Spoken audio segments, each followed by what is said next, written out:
Hello everyone, this is Erik, the Asian movie enthusiast, and this is my review of Tom Yum Goong, also known as The Protector, a Thai action movie from 2005 that was directed by Prachya Pinkaew and stars Tony Jaa. Kham is the last of a family line of guards who once watched over the King of Thailand's war elephants. Traditionally, only the most perfect elephants could successfully defend the throne, and very great care was taken in raising them. Kham grows up forming close relations to his elephants. During a festival, the elephants are stolen with help from Mr. Suthep, a local MP and his son who are collaborating with elephant poachers. Kham raids the man's house and beats up the poachers. Then he intimidates the man into telling him that the elephants are in the hands of Johnny, a Vietnamese gangster who runs a Thai restaurant named Tom Yum Goong Otob in Sydney, Australia. So our hero goes to Australia to get his elephants back. That's your movie. Now, if you're someone who likes elephants, there is a lot of elephant interaction near the beginning. I especially like the scene where the little elephant gets into a water gun battle with some kids. I thought that scene was pretty funny. We also get a few humorous scenes with the supporting actor from Ong Bak. I think his name is Mum Jokmok. I like that dude. He makes Jaa's movies more fun, adds a little bit of humor and personality to things. Overall, however, the script writing in Tom Yum Goong is pretty awful, actually. It's really bad. Even from like a story flow perspective, it's very choppy. The scene transitions are abrupt at times, and some moments feel like there's no proper setup. The scene with the psychotic taxi driver is like a perfect example. Just like, what is going on here, man? You know? There's a weird dream sequence. It's kind of oddly animated and placed.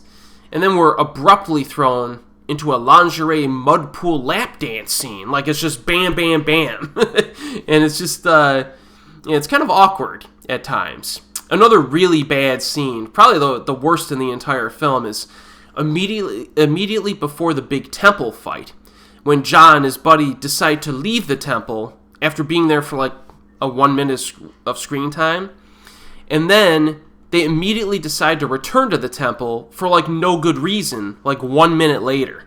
Very awkward series of events. Very disorienting and clunky. Now, I have heard that the film was chopped up for its international distribution, so maybe there's a longer cut out there that maybe streamline things a little bit better, but if there is, I have not seen it. But this movie needed some story fluidity improvement for sure. But I think it's clear overall most of the non-action elements are pretty underwhelming in this. But hey, we watch this stuff for the action, and the action generally delivers in this one. Near the 20-minute mark, we get a nice little fight at a party where Jaa beats up some goons and showcases a nice handgun disarming tactic. And then we immediately get a speedboat chase that's pretty good despite the use of some CG. The first set piece, the big one, is about 40 minutes in, and that's when Tom Yum Goong kind of takes itself to the next level in terms of entertainment value. Get some rollerblader and bicycling goons that show up and take on Tony. Pretty sweet action design in this scene. Mix of acrobatics, hard-hitting martial stunts, vehicle attacks, some nice fluid camera work with some more extended takes without edits. Filmmakers did a good job using the surrounding location for this scene, allowing Jaa to showcase his athleticism by interacting with the environment against these bad guys. It's pretty cool. The next big set piece is in the restaurant, and it's the spiral staircase scene. Pretty awesome. It's about 4 minutes long, uncut. And I've mentioned before on this channel that uncut action scenes tend to use more simplistic fight choreography due to the difficulty of shooting long takes. And that is the case here, but it's still pretty great. And I especially enjoyed the destruction of the interior design.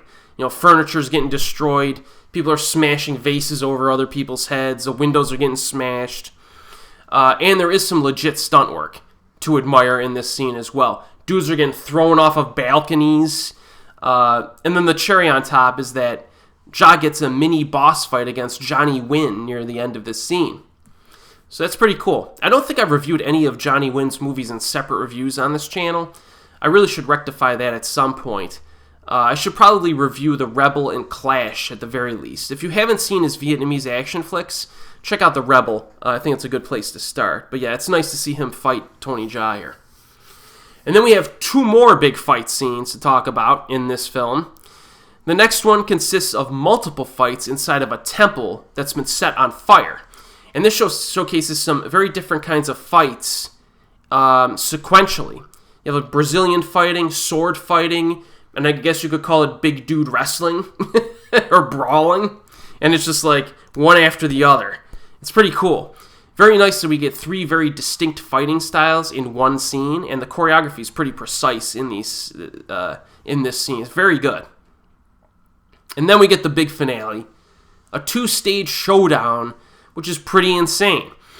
The one versus many brawl is followed up by a battle against multiple big dude bodyguards this time. And I remember at one point years ago, when I watched this movie, I counted the number of different disabling maneuvers that Jaa used in that one versus many fight, and it was something like 24, or like something over 20. So he used like over 20 different maneuvers to disable like over 30 opponents in one scene. Like, it's ridiculous. I think it's the best scene in this movie, and I honestly, it could be the best scene of Jaa's entire career. Like, I really enjoy that scene a lot. And then the beefy dude scene is pretty good as well. And Jaa uses some very unconventional weaponry to take them down. Although there's one scene, or there's one moment in that scene where one of these dudes throws an elephant. And I was like, nah. I don't know. I'm not sure what the statistics are in terms of like how much the strongest man in the world could throw. Could he throw an elephant? I don't know. I don't know about that one. But in any case, this whole movie just delivers on the fights. I mean, the final 60 to 70 minutes of Tom Yum Goong is just loaded with entertaining action scenes. It gives you so much of what you want for a film like this that I'm willing to forgive like all of its script writing and dramatic flaws, really. That's really the definition of brainless action, is this film, and it succeeds at being that. So if you're in the mood for brainless action, I recommend this one. It's currently available streaming on Tubi and Amazon, and it's also on physical media. So yes, as always, we will see you next time.